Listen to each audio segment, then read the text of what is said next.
Today is the 26th of February, 2025. I'm Chuck Liddell. This is Sandra Putnam, and we're here to discuss the history of seaplanes. Now, the first seaplane that ever came to Catalina was on May 10th, 1912. Glenn Martin flew all the way from Newport to Avalon. It was the longest over water flight that they ever had. Now, don't forget, the Wright brothers only 9 years later had even developed the plane. So it was pretty good 9 years later to actually fly. He flew 34 miles and it took him 32 minutes. So it's around a little less than 60 miles an hour to get here. Now, we put him on the map and he put us on the map. We put him on the map is because he had so much publicity. Eventually, he went on to own not airlines, but yeah, I have it down. Yeah, and then also Martin Marriott, Lockheed Martin, and Martin Marriott were two of the ones that he had because his name was so famous now. So the first airline that we had, which was a seaplane, in fact, it was our first airline ever, was the Chaplin airline in 1919. Sid Chaplin was the half-brother of Charlie Chaplin, and it was the first commercial airline in California. You can see I'm just sticking with seaplanes because we went off on other ones like the Where did it take off to fly here? What? Where did it take off on the mainland to fly here? Where did the trip start? Wilmington? Oh, you're talking about the Chaplin airline. Yeah. I'm not sure about the rest of them. Okay. Left from Wilmington for a long time. And so they were normally moored off of Casino Point, and sometimes they would also or down to Lover's Cove. Mm-hmm. Now, from 1931 to 1966, we had Wilmington Catalina Airline, and that is down at Hamilton Cove. We had the funny moniker of having the shortest takeoff and the world's longest landing. Because if you look at the pictures, in fact, it's on the cover of that book that The Michael longest has. runway in the world, the whole Pacific Ocean. So what it did is it just came down the ramp and took off. But then when it came back, it would go up the ramp. It had a turnstile, and they would get out and they would push the wings and turn the whole thing around, and then it would be ready to go again. Yeah, I thought there was a picture. But trivia, that turnstile was developed by PK based on train turnstiles. And so PK Ridley, so he's the one who developed that. I'm taking the opportunity to film you. I just want to introduce you to anybody who might be watching later on YouTube. You're Ms. Sandra Putnam, a lifelong Islander and historian of the island as well. So just wanted to make sure we get introduced. So after the war, they had the amphibian air transport from 1947 to 1949. Now, I think I told you maybe last week that this was the only time that I had a real involvement in the sense of Welcome. Oh, please. Because what happened was in 1948, when I was just about a year old. You want to be here for the lecture? Oh, sorry, I was looking for something.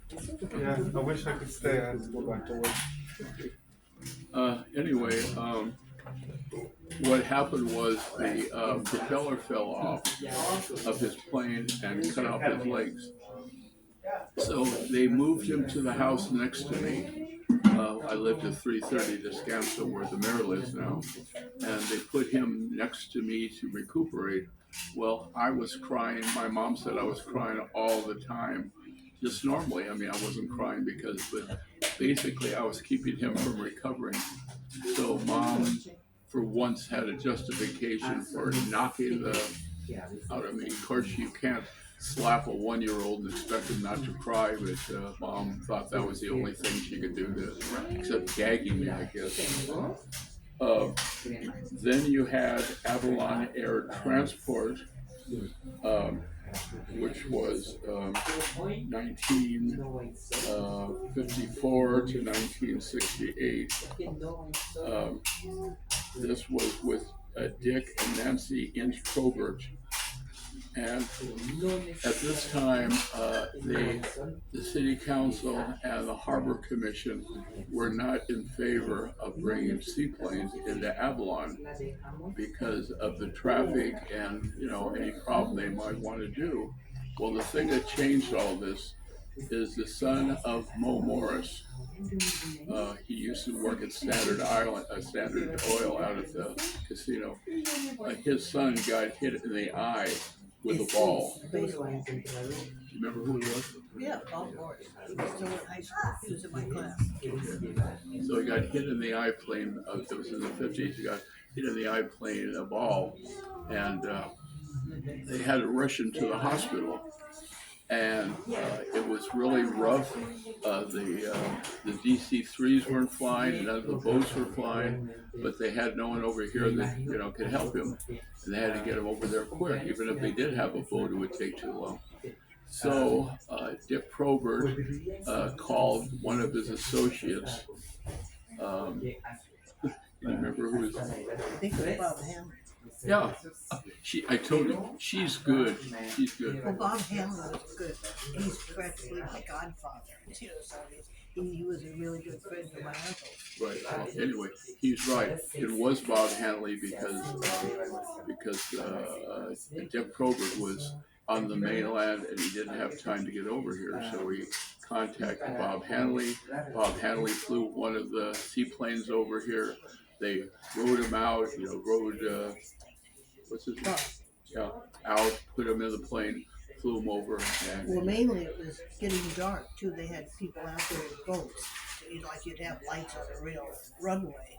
So they had people out there in boats. And they could see the way, See your route, like runway lights. Yeah. How interesting. They didn't usually, seaplanes don't usually fly at night. They don't have. Yeah, but this was an emergency. You're trying to get someone to the hospital. So this changed everything.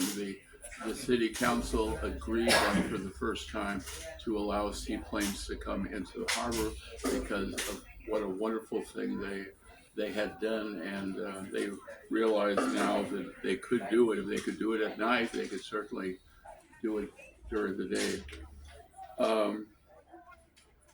So now we're going to get to the Mother Goose. Now the Mother Goose's name originally was the Excambia.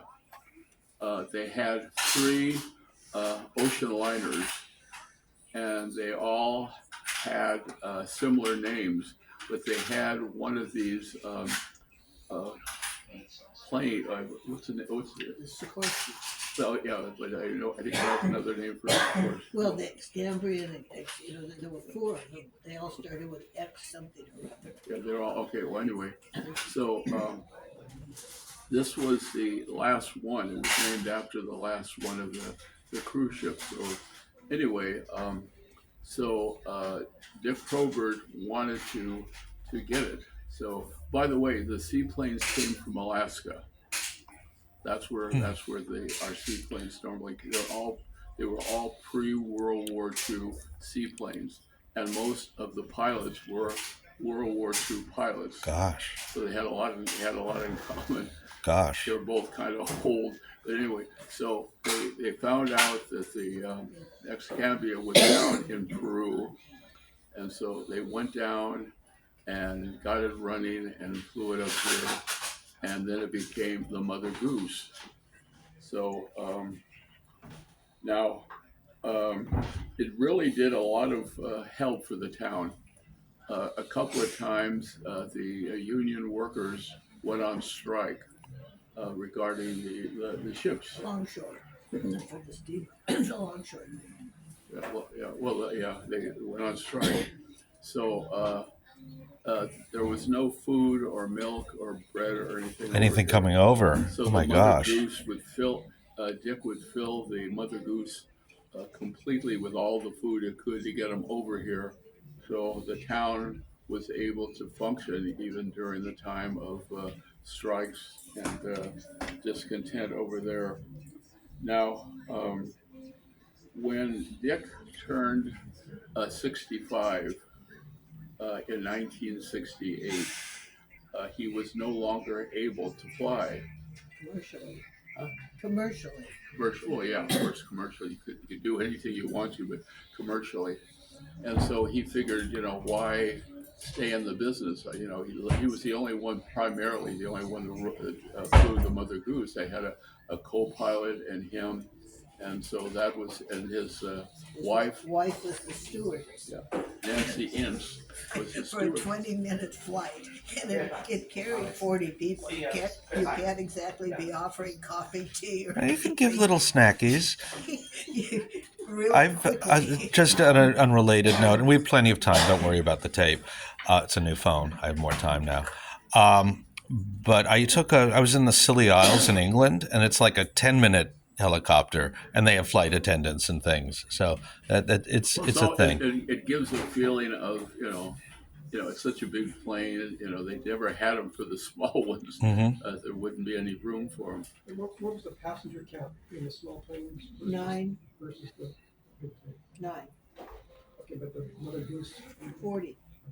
Yeah, they had, you could sit as a co-pilot in the small planes, and then they had 4 rows after that. They had that, and plus between into the cockpit, they had a cushion, and so kids could sit there. They'd fly somebody extra. You had to be small. I sat there a lot. Okay, yeah, some of the planes I flew on Yeah. in the 60s. Yeah. And how long was the flight again at this time? About 15. 15 minutes. It wasn't very long. But then they landed. They landed because the grub and gooses were, they're amphibians, so they landed at Long Beach Airport and later at San Pedro, but they ran the Mother Goose out of the harbor there, out of Long Beach Harbor. Right. Because it's only a seaplane. Mm-hmm. So anyway, the only incident that I had, and it wasn't a major one. Now, to this day, I remember. Okay, so when they would land, they would of course always have the wheels up. Then they would put the wheels down and use them as rudders to be able to come up to the floats, so that the boat guys or the plane guys will come out and bring it in, especially the Mother Goose. Now, I was so used to hearing the sound of him rolling up the wheels. It would boom, boom, boom, boom, boom, and then I knew. Well, this time I didn't hear him do this. I was sitting in the back. I didn't see him crank or anything. We started taking off in Avalon, heading for the mainland, and because the wheels were down, I know the sound. You would get used to the sound of when the plane should be taking off. It would rev it up, and then suddenly it would go. Well, it wasn't moving. We were just sinking into the water because the wheels were down. So the water level would come up, and water was starting to get into the plane. It got me all wet. And so right away he realized. Was that his mistake? He made a mistake? Now, there's also another incident where, it was really nobody's mistake except a Channel airline, the red one that you'll see on the shirts. They came down to Pebbly Beach, and they didn't have, they're kind of cheap. They didn't have communication from the plane to the land. So I was over there and Channel Airline was taking off, and they realized that the tires were still down. And if it landed with the tires down, it would flip over. So they got into one of the other airline, the one that Dick Probert had, and took off right away and paralleled them as they were flying and the pilot was doing like this, pointing down to the tires to tell him your wheels aren't They up. didn't have a radio. No, They didn't have a radio. They did. I mean, why didn't they just radio and say, "Hey, dude, you're," They did. but they weren't Well, then listening. why did the plane go up and tell him that his wheels were down? Well, I guess maybe they weren't listening. Something was wrong with the radio. Something was wrong. He Okay. didn't know the wheels were down. Okay, well, I don't anyway, know who was the pilot. Okay, wait, they that was one of the benefits of it. Okay, so in 1968, by the way, Dick Probert, I think, lived to be 102, 104. Okay, lived to be 104, but he still sold he sold the planes in 1968. Now, he sold them. Do you all know the actress Maureen O'Hara? May O'Hara? Maureen. O'Hara. Yeah. O'Hara, yes. Do you know Maureen O'Hara? No. You don't? She's Irish redhead. Oh, Irish okay. actress. Hunchback of Notre Dame and The Rain movie in Ireland. the Yeah, Miracle on yeah. 34th Street. American.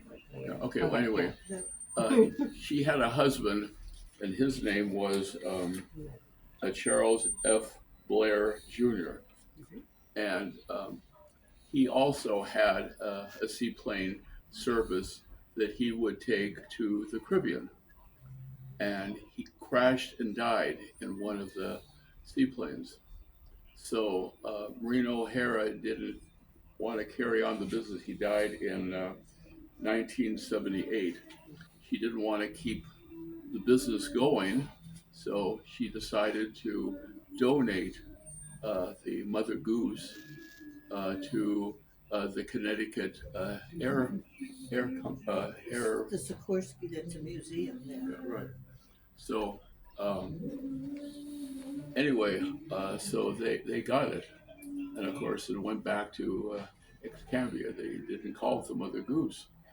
Well, I was going around the country promoting Catalina, and when I found out about this, I contacted them and said, I'd love to come and show you a movie of your plane, because Jim Watson had made a movie showing the whole history of getting the plane here from Peru. Well, little did I know, when I got there, suddenly all these older men started running up to me. They were the ones that had been working on the plane, trying to keep it still airworthy, even though it was never going to fly again. They were the original workers. Right. They were all retired. Who built They who built donated it? their time. Wow.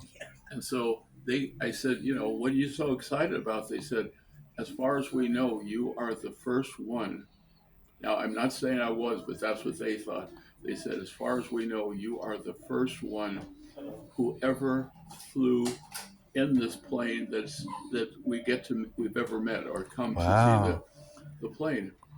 So, I didn't contradict them. I didn't believe them, but I figured, take advantage of it. So they have ropes around it, to keep people off. So they pulled them off, and they said, Chuck, why don't you go into the plane and describe it the way it was? So I went in and I said, well, in the back, this is where they would often keep the baggage. And, I walked all the way up to the front. Now, I had never been up the stairs up into the pilots. It had the pilot on the left and then the co-pilot on the right. I had never done that before. And they said, Chuck, why don't you go up there and we'll take a picture of you. So I went up the stairs and I was ready to sit, and I realized that I should not sit in the pilot's chair because that was where Dick Probert always sat. So I sat in the co-pilot's chair, and I got on my cell phone and I called Nancy. She lived up in Northern California. And I said, Nancy, guess where I am? And I told her, and I said, don't worry, I'm sitting in the co-pilot's chair. Dick is still sitting in the pilot, as a pilot, and she just cried like you wouldn't believe it. She was so happy because I didn't want to mess it up. Oh, the one thing that was always kind of funny, when they would put people in the plane, sometimes they would tell them where to sit. Now, it wasn't out of respect, but they didn't want to tell anybody. It was out of weight. because if they had baggage in the front or baggage in the back or both or whatever, they would have to make sure the plane was balanced. So they would sort of look at the people without saying, how much do you weigh? And they would kind of guess their weight, and then they try to keep so some of the ladies thought that, boy, I'm really treated, really regally there. They have a seat just for me. Well, really, they big were, big girl. yeah, she was a big girl. So anyway, so now the last flight of a seaplane occurred in 1982 with the Catalina amphibious transport.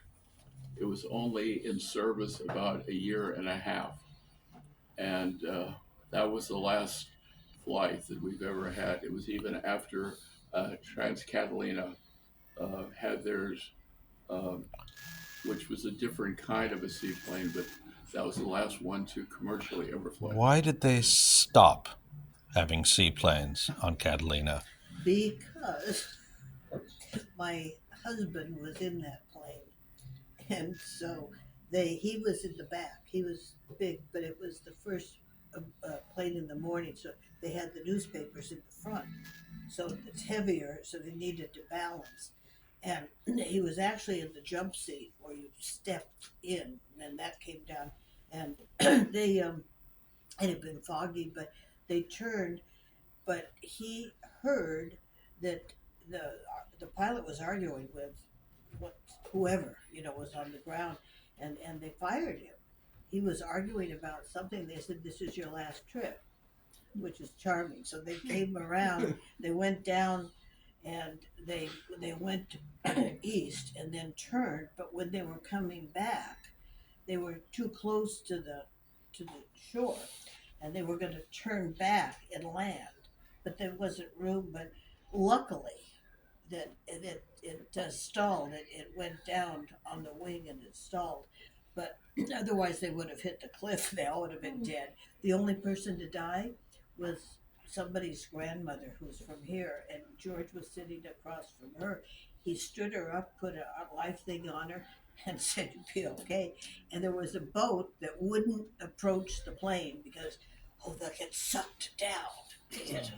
And it's like, it's not that kind of, no, Not that this big. is not that big a plane. But so George actually got the other people out. And there was a family from the Midwest. So, I mean, this whole thing for them was something they weren't at all familiar with. So after that crash, they just shut the airline down. No, but it was pretty quickly because while they were investigating that, and then they went to helicopters. But they did have, Frank Strobel had that service, but that was freight. Was what? Freight. He didn't fly right. passengers. That's where Avalon came from. Mm-hmm. The company. It was carrying freight, but not passengers. And I said this was the last time that they brought passengers over, and that was Trans-Catalina. Anyway, now, unfortunately, you were asking why they stopped doing it. As I said before, these were pre-World War II planes. Mm-hmm. And parts were very hard to come by. They got very rusty, and they were just old. Too hard to replace. And they had a couple of major accidents. One of them was they had a plane. It was kind of a middle between the mother goose and the gooses.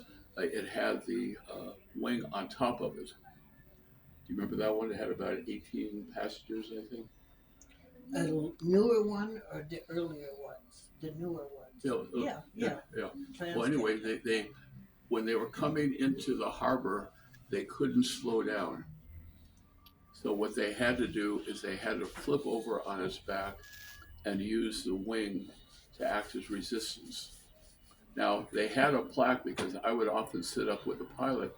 It had a plaque that says, "Think, don't sink." And as soon as they brought the plane up and took it down to Pebbly Beach, I got my father to rush me down there. I went inside, which I wasn't supposed to. I was going to try to take that little thing off and somebody had already got it. They had a couple of other incidents. Johnny Windle was in the plane one time, and I was standing on the pier waving goodbye to him. And as the plane was starting to take off, a wave came and got the wing and flipped it over. And then they had another one down at Pebbly Beach where the plane was starting to land and they didn't see a log that was floating, and it flipped over. And but the saddest one I ever saw was this older gentleman who was waiting for his fiancee to come, and we were on the pleasure pier looking out, and he was so happy and excited, and we saw the plane crash, and he died. So again, it was just, you can only do so much. And as Sandy said, we're now using helicopters. In fact, they're not even making seaplanes anymore, because helicopters could do so much more than what a seaplane could do. It could go up and down. It has pontoons. It could do everything that a seaplane can't do. So that's the reason why we are going. All right.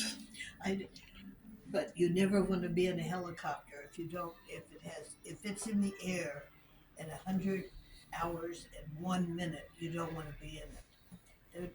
There was a man who over here, he had to do the jack duck. He was an engineer and he worked for Bell Helicopters, and he had to go out on crashes and things. But they were friends of ours, and and he said, you just never want to. He said, I won't get in the helicopter unless I see that safety, that maintenance report. All right. I'm going to turn this off now. Good. Put this one down. Okay.